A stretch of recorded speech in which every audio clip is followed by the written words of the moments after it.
7 अगस्त को राहुल गांधी ने press conference में कहा कि इलेक्शन कमीशन बीजेपी के साथ मिलकर देश भर में वोट्स की चोरी कर रहा है। उन्होंने कहा कि एक बड़े सिस्टमैटिक तरीके से वोटर लिस्ट में फेक वोटर्स ऐड किए जाते हैं और ये सारे वोट्स बीजेपी को जाते हैं। विधानसभा और लोकसभा के बीच में जादू से नए वोटर आते हैं और जहां भी इन नए वोटर्स ने वोट किया वहां वोट बीजेपी को गया। 5 तरीके इन्होंने बताए जिससे ये किया जा रहा है। पहला, डुप्लीकेट वोटर्स, यानी एक ही वोटर के अलग अलग जगह 2, 3, 4 वोट्स कर देना। दूसरा, फेक और नॉन एग्जिस्टेंट एड्रेस पर रजिस्टर्ड वोटर्स। तीसरा, एक ही एड्रेस पर रहने वाले ढेर सारे वोटर्स, जैसे कि एक एग्जाम्पल देखने को मिला जहां एक घर के एक ही कमरे में 70 से 80 वोटर्स रजिस्टर्ड थे। चौथा, ऐसे वोटर्स जिनका प्रॉपर फोटो ही नहीं है। और पांचवा, ऐसे वोटर्स जो 70, 80, 90 साल के हैं लेकिन जिनको फर्स्ट टाइम वोटर के तौर पर रजिस्टर किया जा रहा है। राहुल गांधी ने इस सब को लेकर ढेर सारा एविडेंस प्रेजेंट किया, जैसे कि बैंगलोर सेंट्रल की महादेवापुरा असेंबली सीट पर यहां 1,250 फेक वोटर्स देखे गए। इन्होंने यह तक कहा कि इलेक्शन कमीशन अगर इलेक्ट्रॉनिक वोटर लिस्ट दे दे तो यह साबित कर देंगे कि नरेंद्र मोदी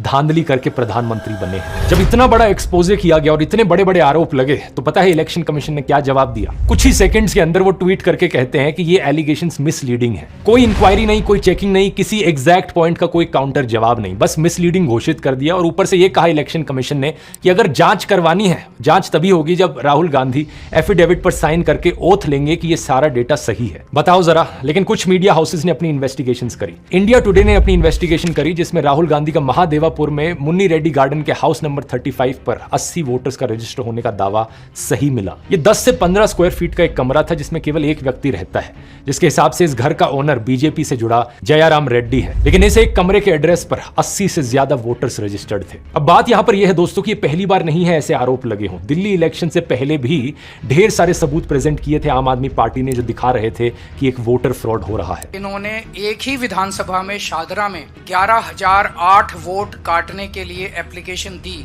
उस वोटर फ्रॉड को भी कई सारे मीडिया चैनल्स ने कवर किया था, ग्राउंड पर गए, लोगों से बात करी और वो चीज सच मिली। इस चीज को मैंने बड़े डिटेल में कवर किया था। यहाँ रिलेटेड वीडियो के लिंक पर क्लिक करके आप उस वीडियो को देख सकते हैं। सवाल लेकिन इलेक्शन कमीशन से पूछा जाना चाहिए, आखिर कितना सबूत चाहिए तुम्हें जिसके बाद तुम मानो कि यहाँ पर कुछ गलत हो रहा है। फ्री एंड फेयर इलेक्शन कराना इलेक्शन कमीशन की जिम्मेदारी है, तो सवाल उठने पर इलेक्शन कमीशन एक्शन क्यों नहीं ले रहा? बहुत सारे सबूत दोस्तों जो राहुल गांधी ने बताया, आप उन्हें खुद जाकर वेरीफाई कर सकते हैं। इलेक्शन कमीशन की खुद की वेबसाइट पर ये नंबर्स डालकर चेक कर सकते हैं। ये बात बार बार सही साबित हो रही है और अगर सुप्रीम कोर्ट और इलेक्शन कमीशन यहां पर एक्शन नहीं लेंगे तो यहां हमारा देश एक डेमोक्रेसी है भी या नहीं?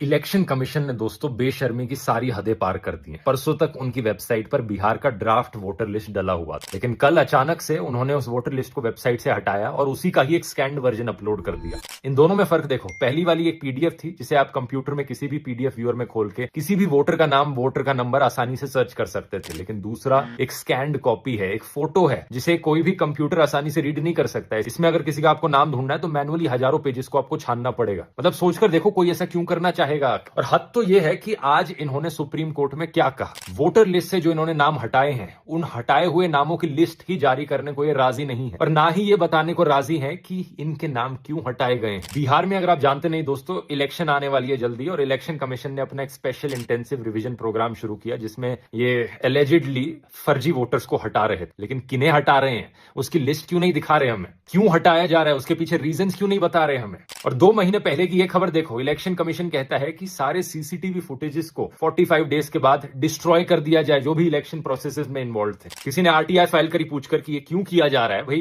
क्यों सीसीटीवी फुटेज को डिस्ट्रॉय किया जा रहा है, तो इस पर इलेक्शन कमीशन जवाब देता है कि हम रीजन नहीं बता सकते। मतलब क्या मजाक बनाकर रख दिया देश का? कोई ट्रांसपेरेंसी नाम की चीज होती है कि नहीं होती? हर दिन नए फ्रॉड्स की खबर सुनने को मिल रही है। ये देखिए, बिहार में ऑलमोस्ट 3 लाख वोटर्स ऐसे मिले जिनका हाउस नंबर 0 था। आज का दैनिक भास्कर के अखबार का फ्रंट पेज देखिए, मुजफ्फरपुर में एक ही एड्रेस पर 269 वोटर्स रह रहे हैं। देश की जनता की अब सारी उम्मीद सुप्रीम कोर्ट पर है। मैं उम्मीद करता हूं सुप्रीम कोर्ट इलेक्शन कमीशन को ऑर्डर करे कि सारी voter list digital readable format में अपनी वेबसाइट पर पब्लिश की जाए। जिन जिन लोगों के नाम हटाए गए हैं वो एक्सक्लूजन लिस्ट भी पब्लिश की जाए डिजिटल रीडेबल फॉर्मेट में। इतनी बेसिक ट्रांसपेरेंसी शो करने में दुनिया के किसी भी इलेक्शन कमीशन को कोई प्रॉब्लम नहीं होनी चाहिए, अनलेस ऑफ कोर्स यहां पर कोई बहुत बड़ा घोटाला छुपाया जा रहा है।